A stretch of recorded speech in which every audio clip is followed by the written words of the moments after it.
Android system USB connector connected disconnected. Hey everyone, welcome back to our channel. In this video I'm going to guide you on how you can solve if Android system says USB connector connected disconnected. So make sure to watch the video till the end.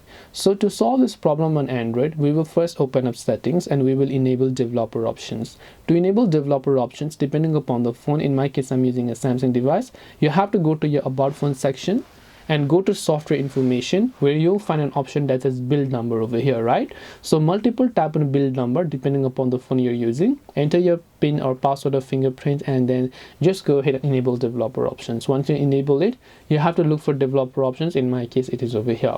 Once I do that, just scroll down and make sure to turn on USB debugging. Once you turn on USB debugging, you want to simply scroll down over here at the bottom again. Then you'll find an option that says default USB configuration. So under developer options, look for this option. Once you go there, set this to charging phone only. If you don't have charging phone only, you'll find another option called no data transfer on other devices. So you can select that. Anything other than transferring files, you can select. You can select either charging phone or no data transfer or something like that. So you should be able to solve the Android system issue. Hope this video was very helpful. If you have got any more questions, then feel free to also leave them down in the comment section. Thank you for watching till the very end of this tutorial, and see you soon in the next video.